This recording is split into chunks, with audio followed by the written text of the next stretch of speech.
Shalom, shalom. Shalom à toutes et à tous.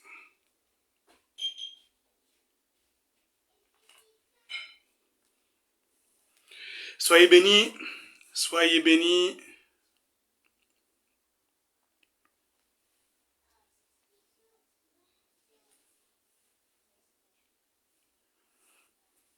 J'espère que la semaine s'est bien déroulée pour l'ensemble des personnes connectées. Shalom, shalom. Soyez bénis, soyez remplis. Que l'Éternel vous localise dès maintenant. Que l'Éternel vous localise dès maintenant. La manière dont tu t'es connecté, la manière dont tu as salué, c'est la manière dont Dieu t'a déjà localisé. Et c'est la manière dont Dieu va opérer déjà ce soir et va nous remplir et nous accompagner de sa grâce. Amen. Nous prenons le temps de partager. Nous prenons le temps de partager rapidement.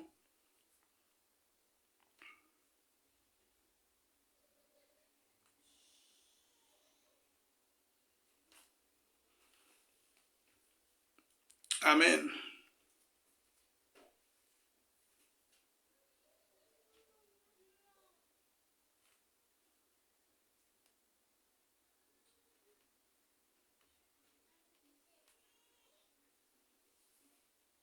Soyez bénis, soyez les bienvenus. Shalom à toutes et à tous. Shalom au docteur Patrice. Shalom, shalom. Je n'ai pas encore salué de manière individuelle. Je prends le temps également de partager. Et je vous salue dans les règles comme il se doit par la suite. C'est un honneur de pouvoir nous retrouver encore ce soir pour partager la parole ensemble. Et un privilège surtout d'être sur la page de notre père spirituel, l'apôtre Franck Ibarra. Shalom à l'apôtre Lysia. Là était le sain dega, ça était kepayo. Lélia sain. Je salue notre sœur Cupidon Marie-Daniel, shalom à notre sœur Chesta, shalom à notre sœur LG Evelyne, shalom à la prophétesse Maïsa, shalom à notre pasteur Thierry Ben, shalom, shalom également à notre sœur Mélissa, shalom à notre sœur Jacqueline, shalom, shalom à notre sœur Odette Versailles, notre sœur Manuela, shalom à Joe Saraya, shalom à Lolita, shalom à notre sœur Moïka, shalom à Docteur Marie, shalom à notre sœur Mélinda, shalom à notre sœur Marie-Jeanne Thiebro, shalom à tous les fidèles, shalom à Papa Jonas, shalom à notre sœur Sanjana, shalom à notre sœur Anassi, shalom, shalom à toutes et à tous, shalom à notre sœur Maudeline, là où vous êtes, soyez bénis, Jocelyne Aziz, soyez bénis, Clarène Le Gentil, soyez bénis, Papa Christian, soyez bénis, Frère Patrick, soyez bénis, Merlette Sautrel, soyez bénis, tous ceux et celles que je n'ai pas pu honorer comme il se doit. Oh, shalom à mon frère et mon ami en Christ, le prophète Moïse Oliko, qui me tarde de voir et de rencontrer de nouveau. Chaque moment à ses côtés est un bon plaisir et nous allons partager la parole ensemble. Je suis très content et c'est une joie pour moi. Shalom, shalom à toutes et à tous. Soyez les bienvenus, nous nous accordons encore quelques minutes pour partager le direct comme nous le faisons habituellement sur la page de notre père spirituel, l'apôtre Franck Ibarra. Aujourd'hui, nous allons encore parler d'un attribut de Dieu. Aujourd'hui, Dieu doit nous faire grâce. Aujourd'hui, Dieu doit te parler. Aujourd'hui, Dieu doit me parler. Aujourd'hui, Dieu doit t'enseigner. Aujourd'hui, Dieu doit m'enseigner. Il est le pain de vie. Il est le pain de vie. Il est celui qui détient les mystères. C'est lui le dispensateur par excellence. Et aujourd'hui, nous sommes à table. Aujourd'hui, nous sommes à table. Si tu es préparé, toi aussi, tu peux déclarer cela. Je suis à table. Je suis à table. Tel que je suis, mon appétit est bel et bien véloce. Et je me suis attablé pour recevoir la portion. Amen. Il y a quelque chose qui doit descendre du ciel ce soir. Je suis à table pour prendre cela. Je suis à table pour prendre cela. Ô éternel Dieu, tu dois parler ce soir. Tu dois enseigner ce soir. Tu dois parler à ton peuple ce soir. Tu dois éduquer, Père éternel, ce soir. Nos esprits doivent être assujettis encore à ta parole ce soir. Nous sommes à table, Papa. Oh, il y a une table qui a été dressée et sur cette table, il y a une sainte convocation. Ton nom spirituel est placé. Il y a un emplacement pour toi. Lorsque tu déclares « Je suis à table », tu prends part déjà au repas divin. Tu es là, la table a été dressée et il y a ton nom. Il y a une place qui t'est réservée. De la même manière que chaque tribu avait sa portion, que chaque tribu avait son pain, que chaque tribu avait sa propre parole, que chaque tribu avait la portion qui venait de Dieu. Il y a une portion individuelle, une portion qui t'est destinée. Amen. Si tu penses que la portion de ce soir n'est pas que pour toi, mais elle est également pour un frère ou pour une sœur en Christ, partage seulement comme tu as l'habitude de le faire. Si tu n'as pas l'habitude de le faire, fais-le à titre exceptionnel. C'est une manière de contribuer, c'est une manière d'intercéder et c'est une manière, Dieu te localise, c'est une manière de participer à l'avancement du royaume de Dieu. Amen. Éternel Dieu, nous remettons ces instants entre tes mains. Oh Père, tu sais comme il est difficile, Père éternel, d'être derrière ta parole, d'être assis sur ta parole. Tu sais comme il est difficile, Père éternel, d'endosser les choses du royaume. Mais aujourd'hui, nous savons et nous avons la certitude que tu vas nous faire grâce encore. Que ta parole se manifeste, Père éternel, que nos esprits soient bien préparés. Que nos esprits soient bien préparés, que nos esprits soient bien disposés, Papa, afin d'accueillir, afin, Père éternel, d'être sensible à ta parole, d'être sensible, Père éternel, à l'enseignement. Que tout ce qui soit déclaré ce soir ne provienne que de toi, soit la source d'inspiration, Père éternel, soit la muse principale de notre soirée. Viens et touche les âmes. Il y a des âmes à gagner, des âmes à interpeller. Opère seulement, opère pleinement. Nous voulons et nous désirons passer un instant ce soir avec toi, en toi et par toi, dans le nom de Jésus. Amen. Amen. Soyez les bienvenus, tous ceux et toutes celles qui se sont connectés et à qui je n'ai pas eu l'occasion de saluer. Je vous salue, je vous salue, je vous salue. Vous ne vous êtes pas trompé de page, nous sommes toujours sur la page de notre Père.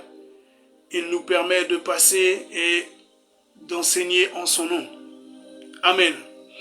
Amen. Sans plus tarder, nous rentrons dans la parole de Dieu. Shalom, shalom à celui que j'ai surnommé l'énergiseur de l'Éternel, la pile Duracell, l'infatigable, tonton apôtre Wilfrid, celui qui nous emmène dans la prière chaque soir et chaque midi. Amen. Oh, la sœur Chesta dit, j'ai faim, mon Seigneur. Waouh. Aujourd'hui, il y a un mets succulent, plus succulent qu'une bonne côte de bœuf, plus succulent qu'une bonne viande, plus succulent qu'un beau poisson. Il y a quelque chose de savoureux ce soir et j'ai foi que Dieu puisse nous parler. Amen. Amen. Ce soir, de quoi est-il question? Il est question du térébinthe. Il est question du térébinthe. Amen.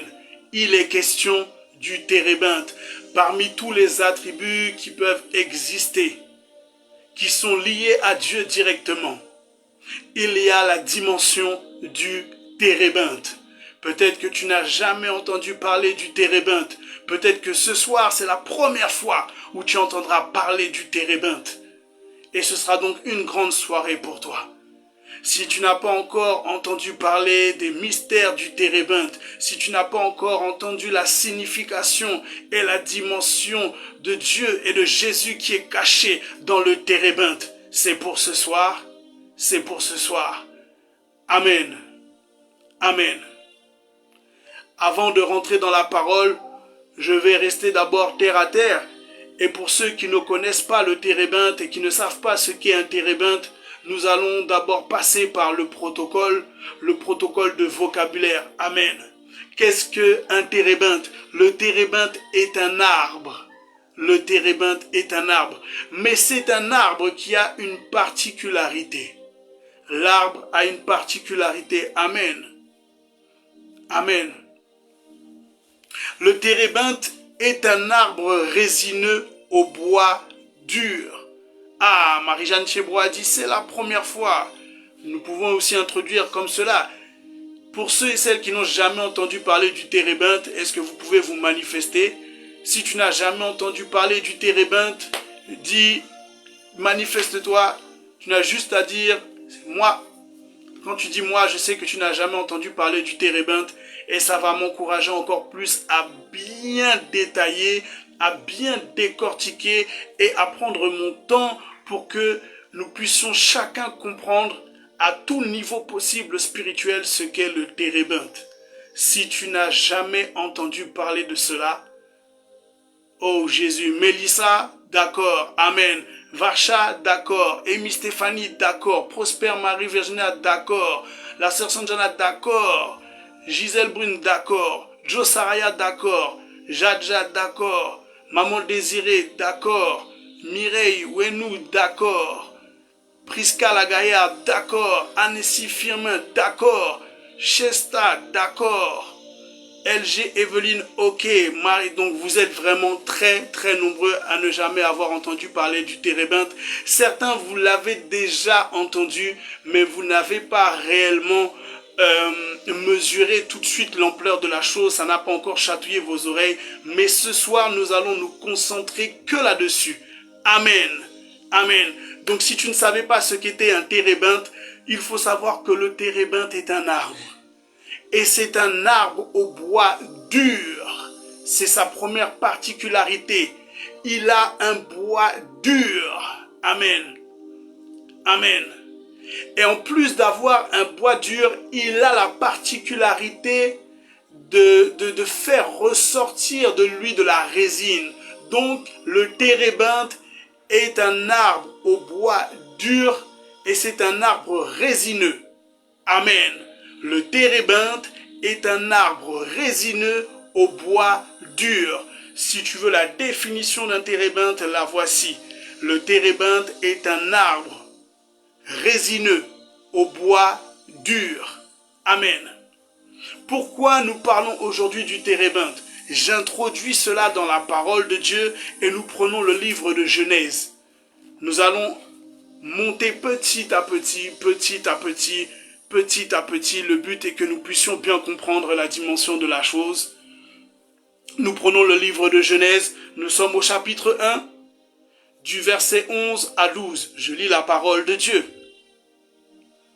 Puis Dieu dit que la terre produise de la verdure, de l'herbe portant de la semence, des arbres fruitiers donnant du fruit selon leur espèce, et ayant en leur semence sur la terre, en eux leur semence sur la terre.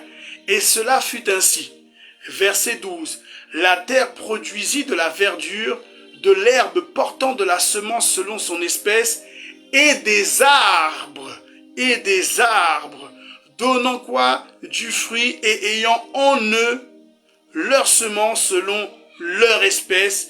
Dieu vit que cela était bon. Amen. Amen. Donc si tu te poses déjà la question, est-ce que l'arbre vient de Dieu? Oui, l'arbre en général vient de Dieu. Nous savons que lorsque Dieu a créé le jardin et que Dieu a commencé à créer, j'ai jamais entendu aussi, donc dis-nous tout s'il te plaît, d'accord. Donc lorsque Dieu a commencé à opérer dans la création, il a fait les choses dans l'ordre et il y a un jour qui a été destiné à la création de la verdure. Il n'y a pas eu que la verdure, il y a eu également des arbres. Il y a eu des arbres fruitiers et il y a eu également des arbres pouvant porter leurs propres fruits. Amen. Donc le térébinthe est un arbre et il est lié directement à la Genèse. Il est lié directement à la création. C'est Dieu qui est à l'origine de l'arbre et c'est donc Dieu qui est à l'origine du térébinthe. Amen.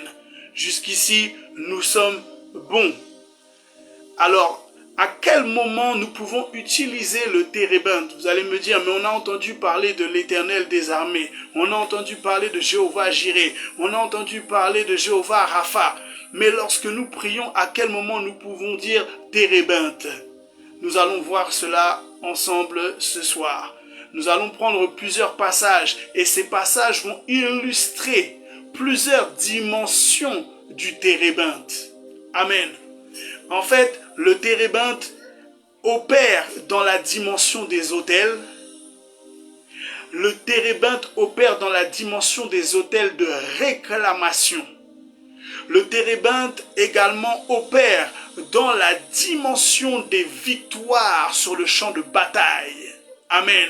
Donc, lorsqu'il y a un autel qui crie à toi, un autel satanique, lorsqu'il y a des personnes qui se sont réunies contre toi, contre ta destinée, contre ton évolution spirituelle, ils ont fait des incantations, ils ont bâti des autels, ils ont fait couler le sang pour que l'autel puisse parler contre toi. Lorsque l'autel maléfique doit se taire, il y a la dimension du térébinthe. Lorsque les faux dieux se manifestent contre ta vie, nous parlons du térébinthe. Lorsque tu vis des moments difficiles et que Dieu te permet d'avoir la révélation de champs de bataille spirituels, il y a la dimension du térébinthe. Amen. Donc le térébinthe opère dans un premier temps contre les autels maléfiques et sataniques. Amen. Le térébinthe opère également sur le champ de bataille spirituel. Et enfin, le térébinthe également opère dans la justice divine. Amen. Nous avons donc 3 points dans lesquels opère la dimension du térébinthe. Ce qui est fort, c'est que nous ne parlons que d'un arbre pour l'instant. Mais nous allons comprendre au travers de la parole que cet arbre-là a une particularité, que cet arbre-là regorge de mystères, que cet arbre-là détient bien l'attribut de Dieu. Amen. Donc le térébinthe opère premièrement dans la dimension des autels de réclamation, les autels sataniques. Il opère dans un second temps dans les champs de bataille spirituels et il opère également dans la justice divine. Amen. Si pour l'instant nous comprenons tous bien cela, tu peux marquer et mentionner « j'ai compris ». Ce qui me permet d'avancer librement. Nous prenons le temps d'avancer librement. Amen. Si tout est bon pour toi, nous continuons l'enseignement maintenant. Si ça passe, tu mentionnes « j'ai compris ». C'est ok. D'accord, la sœur Sanjana m'a dit « j'ai compris, ça passe ». La sœur Sylvaine me dit, ok, j'ai compris, ça passe. Mélissa me dit, j'ai compris, ok, ça passe. D'accord, Maudeline, ça passe. Moïka, ça passe. Ok, Papa Jonas, ça passe. La sœur Varcha, j'ai compris. Il ne faut pas avoir honte s'il y a une incompréhension. Nous manifestons l'incompréhension afin que nous puissions avancer tous ensemble et que nous puissions surtout comprendre de quoi nous parlons. Il faut que tu bénéficies de cette dimension et que tu introduises cela dans tes prières. Nous ne devons pas prier sans connaître la chose. Amen. Voilà pourquoi nous sommes dans les attributs de Dieu. Pour que nous puissions comprendre pourquoi nous les appelons ainsi. Pourquoi ils ont opéré. Pourquoi on les mentionne aujourd'hui. Nous continuons. Nous sommes dans le livre de Genèse. Nous commençons maintenant à illustrer et à rentrer dans la parole de Dieu. Genèse 35, versets 1 à 4. Genèse, chapitre 35. Je lis la parole. Dieu dit à Jacob, lève-toi, monte à Béthel et demeure-y. Là, tu dresseras un autel au Dieu qui t'apparut lorsque tu fuyais Ésaü ton frère. Amen. Très bien la sœur Jacqueline, ok. Jacob dit à sa maison et à tous ceux qui étaient avec lui, ôtez les dieux étrangers qui sont au milieu de vous, purifiez-vous et changez de vêtements. Nous lèverons et nous monterons à Béthel. Là, je dresserai un autel au Dieu qui m'a exaucé dans le jour de ma détresse et qui a été avec moi pendant le voyage que j'ai fait. Oh Jésus, ils donnèrent à Jacob tous les dieux étrangers. Oh, nous continuons, qui étaient entre leurs mains et les anneaux qui étaient à leurs oreilles. Jacob, il fait quoi? Jacob les enfouit sous le térébinthe qui est près de Sichem. Amen. Amen. Qu'est-ce qu'il se passe là? Dieu se révèle encore aujourd'hui. Dieu se révèle à Jacob. Et lorsqu'il se révèle à Jacob, il dit, il faut que tu bâtisses un autel. Oh Jésus-Christ. Et lorsque tu es là pour bâtir l'autel, reçois bien les instructions. Jacob connaît les mœurs de sa maison. Jacob connaît le mode de vie de sa maison. Et disons, si je bâtis l'autel, je ne le bâtis pas que pour moi, mais je le bâtis également pour ma maison. Amen.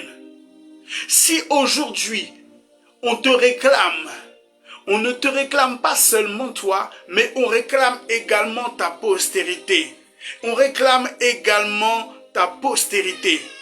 Lorsque le diable s'acharne contre toi, il ne s'acharne pas seulement contre toi, mais il s'acharne également aux tiens. Ceux qui sont du même sang que toi. Amen. Oh Jésus-Christ. Donc il dit quoi? Il parle à son peuple. Et il dit à son peuple, il y a des choses que vous cultivez qui ne sont pas de Dieu. Mais si nous devons bâtir l'autel, il faut que tout cela soit assujetti. Il faut que le peuple soit conforme. Je déclare et décrète dans ta vie aujourd'hui que dans la dimension du térébinthe, il doit y avoir la révélation de la réclamation. Il doit y avoir la révélation des choses qui étaient cachées et qui n'étaient pas encore manifestées. Lorsque le térébinthe opère, lorsque vous voyez la dimension du térébinthe apparaître, Dieu doit révéler certaines choses. Donc au travers de Jacob, nous révélons les mœurs de son peuple. Et auparavant, jusqu'alors où Dieu lui avait demandé de bâtir l'autel sous la terre des térébinthes, la famille, le peuple qui était avec Jacob et qui l'accompagnait, ils avaient conservé leurs mœurs. Amen. Combien sommes-nous dans l'église? Nous suivons la vision qui a été enseignée, qui a été révélée aux leaders, et nous suivons, mais nous suivons toujours avec nos anciennes mœurs. Nous suivons toujours avec nos faux dieux. Nous suivons la vision, mais avec nos fausses coutumes. Mais Dieu vient révéler, lorsqu'il y a la dimension du térébinthe, il y a la révélation des choses qui étaient cachées en toi et que tu n'avais pas encore lâchées. Amen. Donc, le térébinthe vient révéler la chose. Oh mon Jésus. Oh mon Jésus. Il est dit quoi? Ôtez les dieux étrangers. Est-ce qu'à ce moment-là, dans la présence du térébinthe, est-ce qu'ils ont manifesté une opposition? Il n'y a pas d'opposition. Lorsque le térébinthe se manifeste et que tu es en présence du térébinthe, ce qui n'est pas de Dieu doit plier maintenant. Ce qui n'est pas de Dieu doit se taire maintenant. Ce qui n'est pas de Dieu n'a pas le droit de s'opposer. Il doit courber les chines. Oh, Donc, il est dit quoi? Ôtez les dieux étrangers qui sont au milieu de vous. C'est-à-dire quoi? Au lieu que ce soit, oh Jésus-Christ, Saint Eloi, il y a là un remplacement divin qui est en train d'opérer. Auparavant, au milieu d'eux, il y avait les mauvaises coutumes. Au milieu d'eux, il y avait les faux dieux. Au milieu d'eux, il y avait les ornements, il y avait les bijoux. Mais lorsque le térébinthe, lorsqu'ils arrivent sur la terre où le térébinthe est placé, le térébinthe vient se placer au milieu. Et lorsque le térébinthe vient se placer au milieu, nous parlons de Jésus-Christ. Nous parlons de quoi? Nous parlons de la parole qui est appelée à habiter au milieu de nous, oh Jésus-Christ de Nazareth. Faitosai Deliai, les Sotaya. Le térébinthe est celui qui est dissimulé, mais qui n'était pas encore révélé. Nous parlons de Jésus-Christ qui est caché, mais qui n'était pas encore révélé. Il est caché sous le térébinthe. Il est caché dans le térébinthe. Et lorsque le térébinthe apparaît, il devient le centre de toutes les choses. Et c'est là que vient parler maintenant l'autel. Oh Jésus-Christ. Dans la dimension des faux dieux, il y avait également les autels. Dès que nous entendons parler des faux dieux, nous parlons des autels. Amen. Oh Jésus-Christ de Nazareth. Oh, nous continuons encore un peu. Purifiez-vous et changez de vêtements. Nous nous lèverons et nous monterons à Bethel. Amen. Il dit quoi? Purifiez-vous. Pourquoi il dit purifiez-vous? Parce qu'il n'y a qu'en présence du térébinthe qu'il y a la purification. Il n'y a qu'en présence de Jésus-Christ qu'il y a la sanctification. Il n'y a qu'en présence de Jésus-Christ qu'il y a le changement de vêtements.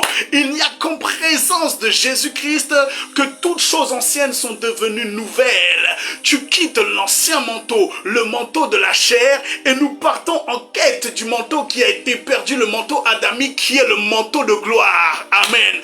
Dans la présence du térébinthe, il y a la révélation, mais il y a surtout la vie. Le térébinthe vient être le centre de la chose. Il vient sanctifier, il vient apporter la vie et il vient changer le vêtement. Lorsqu'ils sont rentrés en présence du térébinthe, ils ont lâché ce qu'ils avaient. Ils ont lâché le surplus. Ils ont abandonné les mœurs. Ils ont abandonné les coutumes. Ils ont abandonné l'idolâtrie. Ils ont abandonné les faux dieux. Ils ont laissé les autels. Tout autel qui était attaché à leurs faux dieux devait se taire en la présence du térébinthe. C'est une promesse pour toi. Lorsque la dimension du térébinthe vient parler, tu dois changer de vêtements. Lorsque la dimension du térébinthe vient parler pour toi, tous les autels doivent être assujettis. Oh Jésus-Christ de Nazareth. Aïe, aïe, aïe, aïe, aïe, aïe, aïe. Est-ce que nous sommes toujours ensemble? Lai Saint Oloi. Meteliai. Oh, je vois que je n'ai plus beaucoup de lumière. Je vais allumer. Est-ce que je peux faire cela à distance même? Oh Jésus-Christ. Faitelo Satolo Yama. Le Keria Saint Oloi.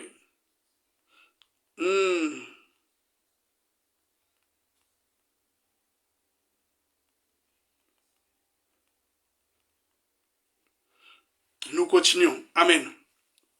Est-ce que nous sommes toujours ensemble? Nous continuons. Nous prenons un deuxième verset pour que nous puissions bien comprendre la dimension du térébinthe et surtout les lois des autels. En temps normal, oh Jésus, en temps normal, un autel peut parler uniquement lorsque le sang coule. Amen. Il faut que le sang coule pour qu'un autel puisse parler. Nous regardons à nos vies. Combien de magiciens, combien de féticheurs, combien de personnes ont fait des pactes un peu particuliers, ont fait des choses un peu particulières. Et qu'est-ce qu'ils ont fait à ce moment-là? Ils ont pris des animaux Et ils ont fait couler le sang, merci beaucoup. Ils ont fait couler le sang et c'était une manière d'attacher la vie à laquelle ils ne voulaient plus voir la chose avancer.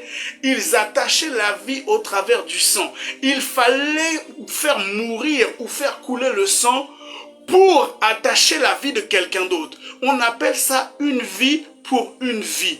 Mais tous ceux qui ont opéré dans cette dimension-là ont oublié une chose. Ils n'ont fait que copier ce qui existait déjà. Dieu nous enseigne dans son institution, dans le dénombrement, la manière dont le tabernacle a été conçu. Donc selon le modèle d'en haut. Si c'est selon le modèle d'en haut, c'est selon des choses qui existent déjà avec Dieu. Amen. Et dans les choses qui ont été décrites, les offrandes, les holocaustes offerts à Dieu, il fallait que l'animal également puisse, que le sang de l'animal puisse couler. Amen. Amen. Donc, à chaque fois qu'il doit y avoir un autel de bâti, il doit y avoir le sang qui doit couler. Nous allons illustrer ça rapidement. 1 Roi, chapitre 18. 1 Roi chapitre 18, versets 27 à 28. Nous connaissons tous cela. À midi, Élie se moqua d'eux et dit, criez à haute voix, puisqu'il est Dieu. Vous voyez que puisqu'il est Dieu, c'est écrit en D minuscule. En fait, nous parlons là des prophètes de Baal. Et là, Élie est en train d'échanger avec les faux prophètes. Et il sait très bien que les faux prophètes, les dieux qu'ils servent ne sont pas égaux, au Dieu des dieux. Il y a un Dieu avec des majuscules et il y a un Dieu avec des minuscules. Ils sont même plusieurs à être Dieu avec D minuscules. Mais il n'y en a qu'un seul qui porte le D majuscule. Oh Jésus-Christ. Il a le D majuscule parce que chaque phrase doit commencer par une majuscule. Donc Dieu est le commencement. Voilà pourquoi il mérite sa majuscule. Et lorsque Élie parle des dieux des prophètes de Baal, il parle de leur Dieu avec un D minuscule. C'est une manière de repositionner les choses. Qu'il y a l'inférieur et qu'il y a le supérieur, il y a les faux et il y a l'authentique. Nous continuons. La Bible dit cela. Amen. À midi, il se moqua d'eux et dit crier à haute voix puisqu'il est Dieu. Il pense à quelque chose où il est occupé, où il est en voyage. Et ils crièrent à haute voix. Et ils se firent selon leur coutume. Ils ont fait quoi? Des incisions avec des épées et avec des lances jusqu'à ce que le sang coulât sur eux. Tout ce qu'ils font, ces prophètes-là, pour invoquer leur Dieu, pour invoquer leur Dieu et bâtir des autels dans le but que Élie puisse tomber, il fallait que le sang coule. Amen. Maintenant, laisse-moi t'annoncer quelque chose. Dans la dimension des térébinthes, la Bible, on a vu tout à l'heure que le térébinthe, c'est quoi? C'est un arbre résineux. Un arbre résineux, mais au bois dur. Amen. Seulement, il y a quelque chose, oh Jésus-Christ. Et c'est là toute la dimension et la puissance du térébinthe. Le térébinthe a une écorce. Amen. Et lorsque l'écorce arrive à se fissurer, il y a une résine qui apparaît. Cette résine-là, oh Jésus, cette écorce-là, l'écorce est le symbole du corps de Jésus, qui est meurtri sur la croix de Golgotha. Et lorsque le corps est meurtri, le sang doit couler. Aïe, Célios. Donc dans le térébinthe, lorsque l'écorce se fissure, la résine doit apparaître. Or, la résine du térébinthe a une particularité. Dans le temps, on utilisait la résine pour panser les blessures des soldats. Amen. Hey David, tu as une révélation. Comme l'huile de térébinthe, nous parlons de cela. Amen.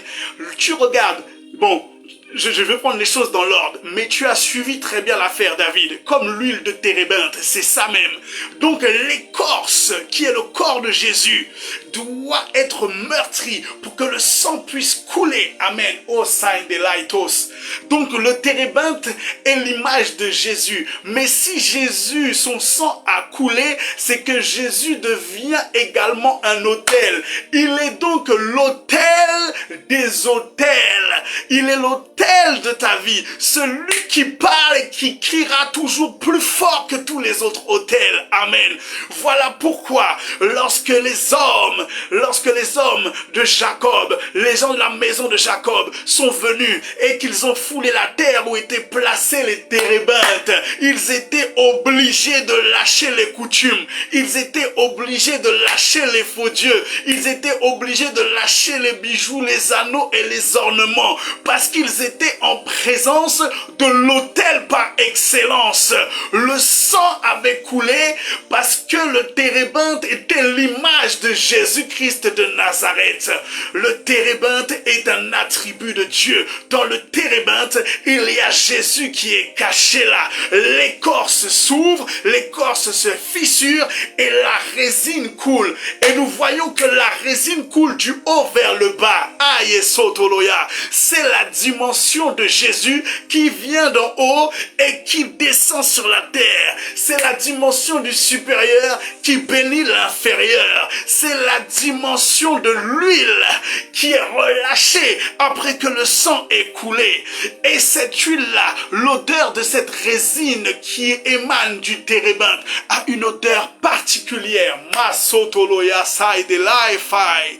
Donc si tu ne connaissais pas le térébinthe a une capacité de retirer et anéantir toute odeur néfaste. Amen. Si ta vie est attachée à une odeur morbide, si l'odeur de la mort te pourchasse, si l'odeur du péché te pourchasse, si une odeur quelconque satanique te pourchasse et fait fuir le ministère, et fait fuir les hommes, et fait fuir ton mari, et fait fuir ta femme, fait fuir le mariage. S'il y a une odeur qui est attachée à ta vie, il y a une odeur de térébinthe. L'odeur du térébinthe, aïe soto, c'est la dimension de l'offrande expiatoire par excellence qui est Jésus-Christ de Nazareth et qui vient relâcher l'odeur favorable à Dieu. Masoloya intelios. Laita saite keriamasa. Est-ce que nous sommes toujours ensemble? Oui, le térébinthe parle en notre faveur. Il change l'odeur. Il est dans la dimension odorifiante. Il est dans la dimension de l'odeur. Il change l'odeur de mort en l'odeur de vie. Pourquoi? Parce que lorsque Jésus était dans le tombeau, et en temps normal, on est censé l'embaumer. En temps normal, on est censé l'embaumer. Mais lui, Jésus, il était déjà dans la dimension du parfum favorable à Dieu. L'odeur de la mort n'a pas pu le retenir. La mort n'a pas pu le retenir. Et tout ce qui est attaché à la mort n'a pas pu le retenir. Donc tout ce qui est dans le lieu du térébinthe, tout ce qui est lié à la mort ne peut pas avoir de poids à cet instant-là. L'odeur doit changer. L'odeur doit changer. L'odeur doit changer. Les choses doivent changer. L'abandon des faux dieux doivent opérer. Les anciennes coutumes doivent être relâchées et enterrées, enfouies sous le térébinthe. Oh, ça été là et findos. Voilà pourquoi le térébinthe a cette dimension dans la résine de pouvoir penser les blessures. Parce qu'il n'y a d'autre que Jésus-Christ qui a la capacité de penser les blessures de l'âme et les blessures du corps. Oh Jésus-Christ de Nazareth. Si tu vas voir un médecin lorsque tu as des plaies physiques, tu peux aller près du térébinthe et prendre la résine pour panser les plaies de ton âme. Amen. Parce que le térébinthe, c'est Jésus lui-même. Oh, l'indelo, ça et tekaya, ça et terrier. Du térébinthe, il y a l'huile. Et l'huile correspond à l'onction et à l'Esprit de Dieu qui a été relâché. Oh, faite. Maitoloya. Meteria saite keto sotoma. Oh mon Dieu, est-ce que tu peux saisir cette dimension ce soir? Si tu n'avais pas encore entendu parler du térébinthe, est-ce que nous sommes toujours ensemble? Oh, Lia Shelia Saindelo, Jelia Taintoloi. Et Jésus-Christ, nous continuons d'illustrer cela dans la parole de Dieu. Est-ce que vous percevez un peu mieux la dimension des autels? Jésus est l'autel par excellence. Voilà pourquoi tout devait être assujetti au lieu du térébinthe. Nous prenons 2 Samuel. 2 Samuel. Nous prenons 2 Samuel. Si nous sommes toujours ensemble et que tout est compréhensible, dis-moi juste c'est ok. Dis-moi juste c'est ok. Oh Jésus.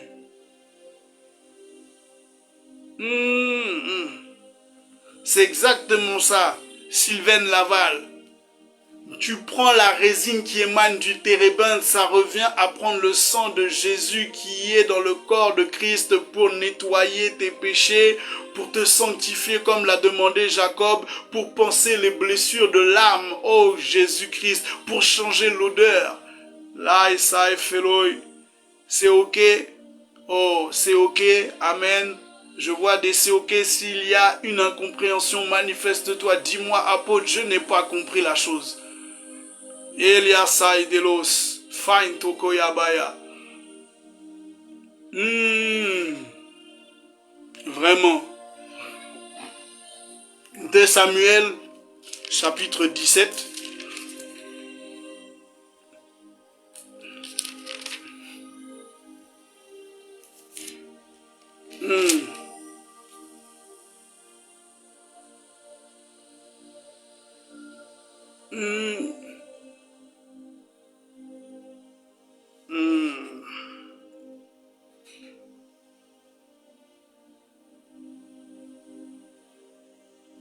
Est-ce que je suis bien de ça? Ah, pardon.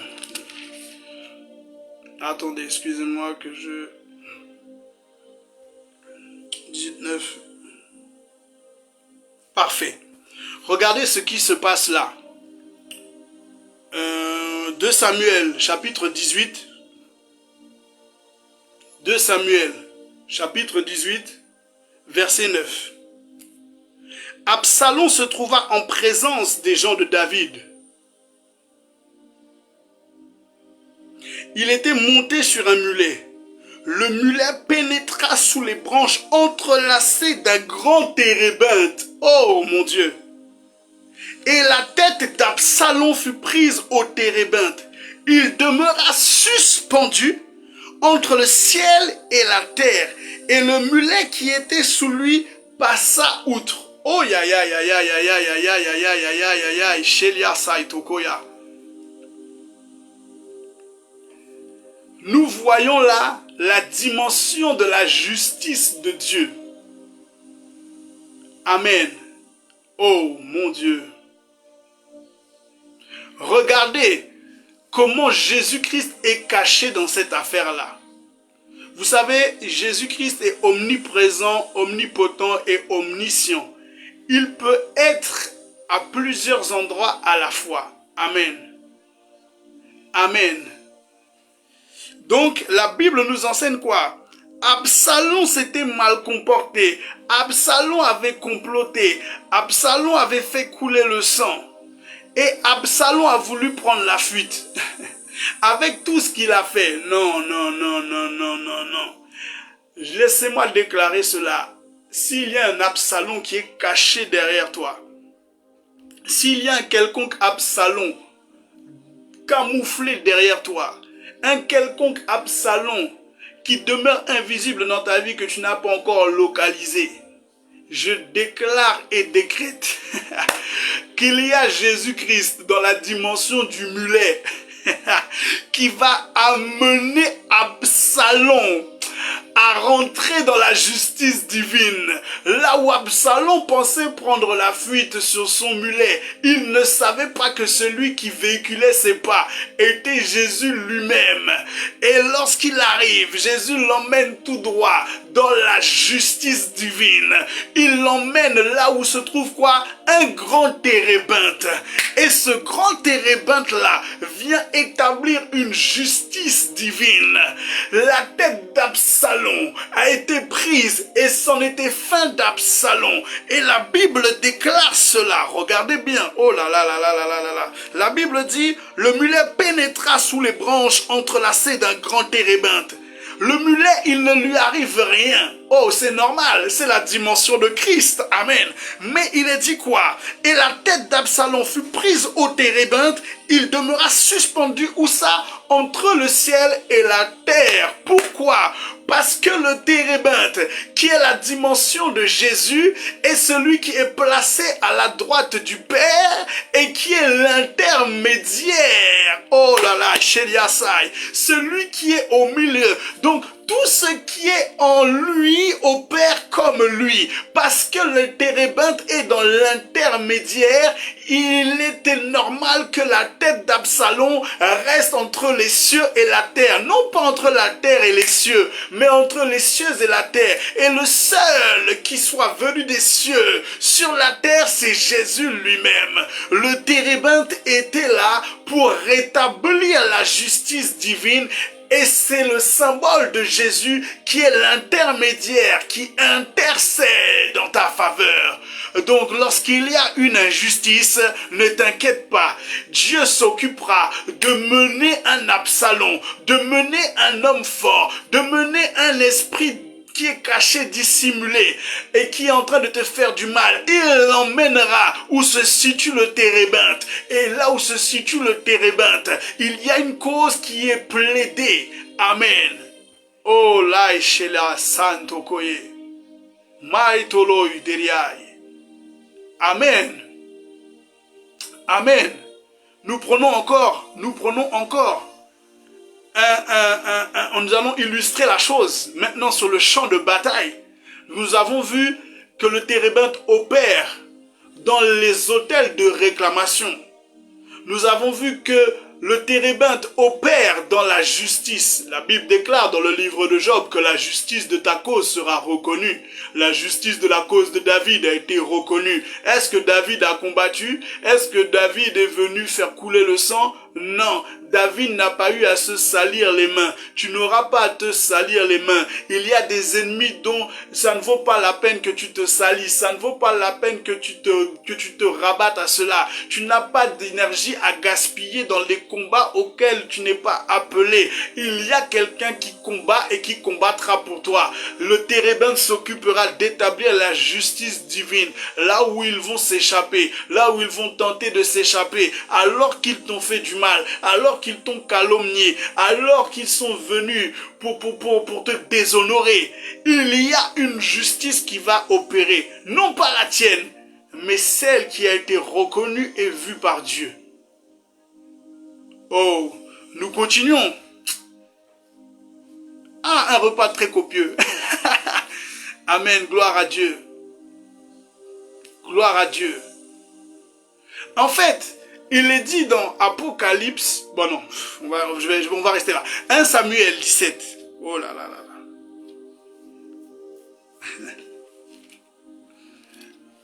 là. 1 Sam 17.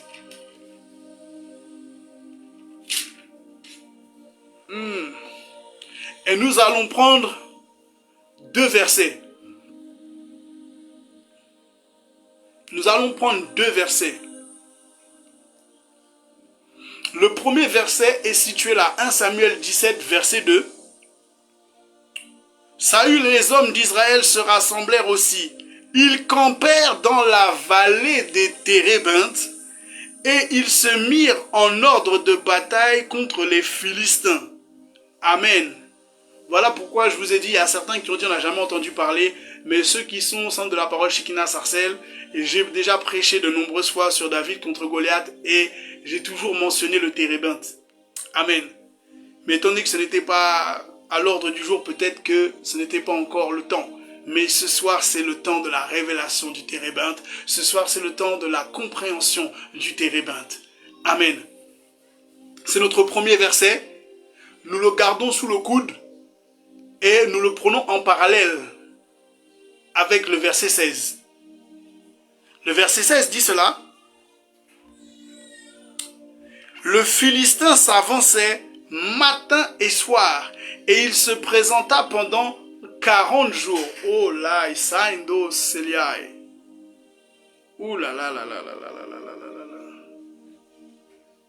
Ces 40 jours-là me parlent comme pas possible parce que dans la révélation du chiffre 40, c'est là où Aaron est mort, mais il est mort à la montagne. Cette montagne-là avait une symbolique et ça nous parle également des 40 jours de Jésus dans le désert où malgré toute tentation, il n'a jamais fléchi le genou. Amen. Oh là là là là là là là là là là. Ça a été l'eau et quelle bonne parole ce soir. Dieu continue de parler. Donc qu'est-ce qu'il se passe là? Nous connaissons cet affrontement. Nous savons ce qu'il se passe là. Nous avons entendu parler de cette histoire populaire David contre Goliath. Rectifiez-moi si je me trompe. C'est 22 heures, c'est ça? Que je ne déborde pas de mon temps. Je ne me souviens plus combien de temps l'apôtre fait. Si c'est... Bon, de toute façon, je vais faire au mieux. Il reste quelques minutes pour pas trop déborder. Donc là, nous voyons quoi? Qu'il y a une opposition, il y a une dualité entre le peuple d'Israël et les Philistins. Nous connaissons la bataille.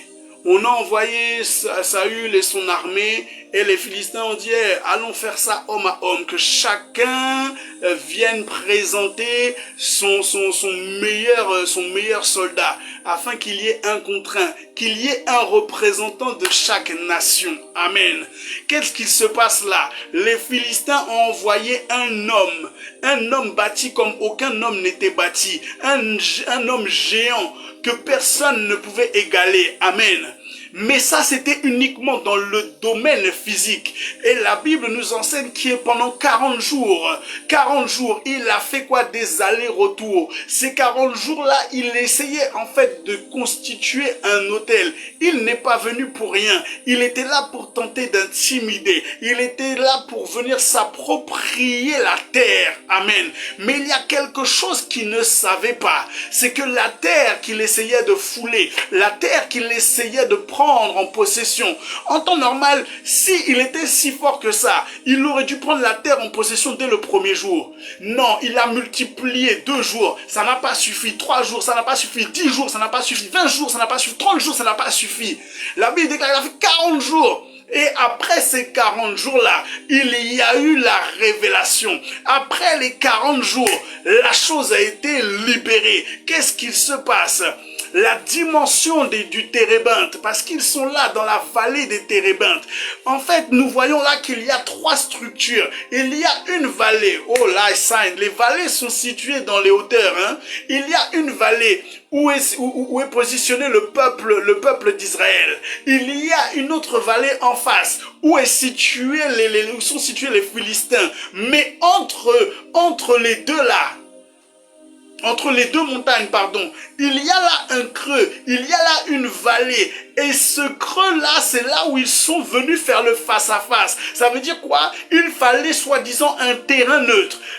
Israël ne pouvait pas aller combattre directement chez les Philistins. Ils auraient perdu. Les Philistins ne pouvaient pas directement aller là-bas. Ils auraient perdu aussi. Parce qu'ils n'étaient pas en terrain conquis. Mais il existe dans la dimension du térébinthe, il existe un terrain conquis. Amen. Il y a un terrain gagnant. Il existe un terrain victorieux. Et le terrain victorieux, c'est la vallée des térébinthes. La vallée était située au milieu. Aïe, aïe, aïe, aïe, aïe. Là où il y avait les Philistins, c'était la dimension physique. Ça correspondait au corps. Amen. Lorsque tu regardes le peuple d'Israël qui est celui qui a été élu. Il est le symbole de l'épouse, le symbole qui est destiné. Il est dans le hall, dans le lieu très saint. Mais au milieu, il y a l'intermédiaire. Et cet intermédiaire-là, c'est Jésus lui-même. C'est le térébinthe. Il est encore au milieu. Il est encore au milieu. Il fait l'intermédiaire entre la promesse déclarée et sa révélation et son accomplissement. Amen. Donc au moment où Goliath arrive, au moment où Goliath vient pour opérer, il a déjà perdu. Au moment où il a placé son pied dans la vallée des térébinthes, à ce moment-là, l'autel par excellence devait parler. Celui qui a été victorieux sur la croix de Golgotha ne pouvait pas perdre contre un Goliath. Amen. Donc partout où il y a un champ de bataille, Dieu doit emmener, comme il l'a fait pour Absalom, Dieu doit emmener ton adversaire. Dieu doit emmener ton adversaire dans un lieu où tu auras l'avantage. Si tu veux avoir l'avantage dans tes batailles, fais ressortir le térébinthe. Si tu veux demeurer victorieux, fais ressortir le térébinthe. Tu veux briser, détruire les autels de réclamation, fais ressortir le térébinthe. Tu veux opérer dans une justice et tu veux que Dieu te fasse justice, fais ressortir le térébinthe. Les obstacles, les combats sont compliqués, fais ressortir le térébinthe. Oh, le térébinthe a une particularité. Le térébinthe, aujourd'hui, sa résine, elle sert à changer l'odeur. Aujourd'hui, la résine du térébinthe sert à panser les blessures. Aujourd'hui, la résine du térébinthe sert à améliorer la circulation du sang. Oh, Jésus-Christ de Nazareth. Aujourd'hui, la résine du térébinthe vient changer le système respiratoire. Amen. Amen. Bon, je vais m'arrêter là. Il est 22 h. Il faut respecter et rester très discipliné sur les choses de Dieu. Surtout sur la page de notre Père spirituel, l'apôtre Franck Ibarra. Donc, si une quelconque odeur de mort te poursuit, sache que dans le térébinthe, il y a la révélation de Jésus, le sang de l'agneau, le parfum par excellence, l'odeur de l'offrande parle pour toi. Amen. Amen. Je m'arrête là. J'espère que tu as pu comprendre que le térébinthe est un attribut de Dieu et que si tu n'en avais pas entendu parler jusqu'à ce jour, j'espère qu'aujourd'hui tu as pu mieux comprendre et mieux saisir la chose dans le nom de Jésus-Christ de Nazareth. Je clôture. Ah! Vénésia Meurdé. C'est quoi le térébinthe? Il faut faire le cours de rattrapage. Il faut faire le cours de rattrapage et se connecter depuis le début, puisque ça fait 1 heure que nous enseignons là-dessus. Donc toutes les réponses sont situées, j'espère, dans l'enseignement. Amen. Éternel Dieu de gloire, nous bénissons ton saint nom et nous tenons à te remercier pour ces instants de gloire, ces instants de grâce, ces instants de bénédiction, ces instants, Père éternel, où ta parole nous a fait du bien et où ta parole s'est révélée. Nous tenons à te remercier vraiment, Père éternel, pour toutes les personnes que tu as placées, toutes les personnes qui se sont connectées. Je prie, Père éternel, pour que cet enseignement puisse rester attaché à leur vie, qu'ils puissent comprendre, Père éternel, que tu opères dans le térébinthe, que tu es un arbre robuste, Père éternel, mais qu'à l'intérieur, il y a le sang, et que le sang peut parler, que le sang peut modifier, que le sang peut interagir, que le sang peut donner la victoire, que le sang, Père éternel, de l'agneau, que la puissance de Jésus-Christ, qu'à son contact, tout genou doit fléchir, tout autel doit être brisé, tout autel doit être détruit. Je prie, Père éternel, que tes enfants demeurent victorieux et que rien ne puisse venir les déloger de leur terre, Père éternel, et que le térébinthe soit leur compagnon de chaque jour dans le nom de Jésus-Christ de Nazareth. Amen. Amen. Soyez tous pleinement bénis, richement bénis, dans le nom de Jésus-Christ de Nazareth. Ce fut un plaisir et un honneur, un privilège de partager la parole. Shalom.